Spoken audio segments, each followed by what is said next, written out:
¿Sabías que una célula puede sobrevivir años bajo estrés, pero también morir en minutos? En clases anteriores hablamos de cómo el cuerpo intenta mantener el equilibrio constantemente, pero la pregunta importante es, ¿qué pasa cuando ese equilibrio deja de ser suficiente? Porque la fisiopatología realmente comienza cuando la capacidad adaptativa falla. Y desde ahí todo cambia. Cambia la célula, cambia el tejido, cambia el órgano y eventualmente cambia la persona. Muchas veces pensamos que la salud es simplemente no estar enfermo, pero fisiológicamente eso es demasiado limitado. La salud en realidad depende de dos cosas: mantener el equilibrio interno y tener la capacidad de adaptación. El cuerpo nunca está completamente estático, la presión arterial cambia, el índice glicémico cambia, la temperatura cambia, pero siempre dentro de rangos controlados. Eso es la homeostasis, un equilibrio dinámico, lo que vimos en las clases anteriores. Y mientras los mecanismos compensatorios logren corregir las perturbaciones, el sistema sigue funcionando. El problema aparece cuando esos mecanismos ya no alcanzan. La forma en que entendemos la enfermedad también ha cambiado históricamente. Primero apareció una visión más holística, donde el individuo y el ambiente estaban profundamente conectados. Después vino el enfoque mecanicista, el cuerpo como una máquina. Y aunque este modelo permitió enormes avances, también redujo muchas veces la enfermedad a piezas aisladas.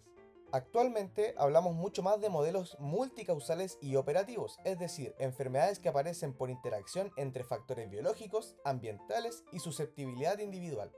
En otras palabras, no basta con preguntar qué enfermedad tiene el paciente, también hay que preguntarse por qué se desarrolló en ese paciente y en ese contexto.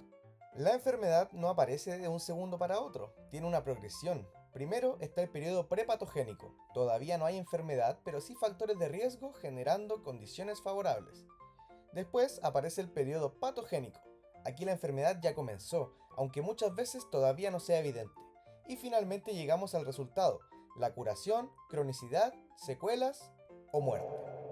Esto es importante entenderlo bien. Un factor de riesgo no es necesariamente la causa directa. Por ejemplo, fumar no es un tumor, pero genera un ambiente biológico que favorece el daño celular persistente.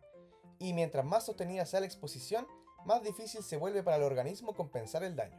Cuando hablamos de fisiopatología, hay una secuencia clave que siempre debemos entender. Primero está la etiología, que originó la enfermedad. Después viene la patogénesis, qué mecanismos celulares y tisulares se alteraron. Y finalmente aparecen las manifestaciones clínicas. Por ejemplo, un agente causal puede alterar receptores, enzimas, membranas o la producción energética celular. Los signos y síntomas no son lo mismo. Los signos son objetivos, se pueden medir, observar o cuantificar. Por ejemplo, la fiebre, la glicemia o la presión arterial. Los síntomas, en cambio, son subjetivos. El paciente los siente, pero no necesariamente podemos medirlos directamente. Por ejemplo, el dolor, las náuseas, los mareos, el cansancio. Y cuando múltiples signos y síntomas aparecen bajo un patrón reconocible, hablamos de un síndrome. La fisiología de un órgano depende completamente de sus tejidos. Un estómago funciona porque existe una integración entre el tejido epitelial, conectivo, muscular y nervioso. Si cualquiera de estos componentes se altera, la función cambia.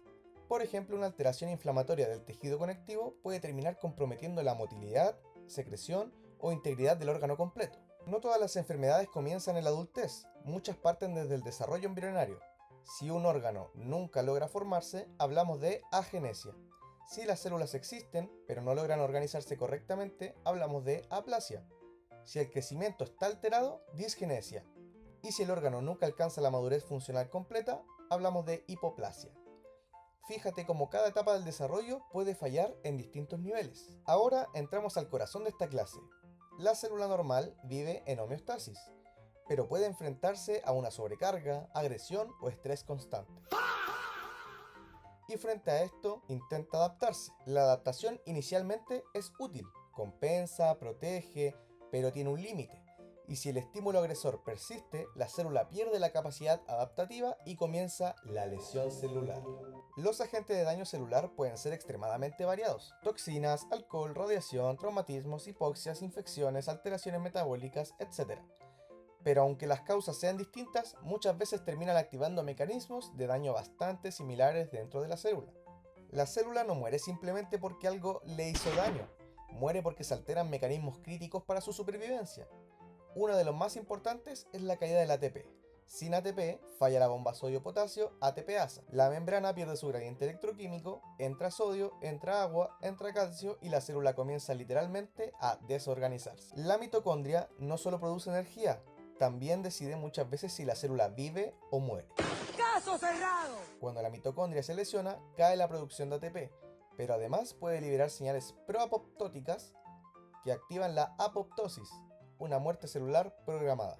El calcio normalmente está mucho más concentrado fuera de la célula que dentro de ella. Entonces, cuando entra masivamente, se transforma en un problema enorme. Aumenta la permeabilidad mitocondrial, activa las enzimas destructivas y acelera el daño celular. Es como perder el control de múltiples sistemas al mismo tiempo. Las especies reactivas de oxígeno son moléculas altamente destructivas. Las células normalmente pueden controlarlas. El problema aparece cuando se produce en exceso o fallan los mecanismos antioxidantes. Ahí comienzan a dañarse los lípidos, las proteínas y el ADN. Un ejemplo clínico clásico de todo esto es la isquemia. Cuando un tejido pierde irrigación, pierde oxígeno. Sin oxígeno, la mitocondria falla. Sin ATP, falla la bomba sodio-potasio. Entra el agua a la célula, los organelos se expanden y progresivamente aparece la lesión celular. Eso ocurre, por ejemplo, durante un infarto agudo al miocardio. Antes de morir, muchas veces la célula intenta reorganizarse. Puede aumentar en número, la hiperplasia, puede aumentar de tamaño, la hipertrofia, o disminuir su tamaño para reducir la demanda energética, atrofia. Todas estas son respuestas adaptativas. A veces incluso el tejido cambia el tipo de células que lo componen. La metaplasia es un reemplazo celular adaptativo. Un ejemplo clásico es el epitelio bronquial del fumador crónico, que cambia para resistir mejor la irritación persistente. El problema es que si el daño continúa, esa adaptación puede progresar hacia la displasia. Y la displasia ya empieza a acercarse peligrosamente a procesos neoplásicos. Si te interesa saber más de fisiopatología, síguenos en Academic.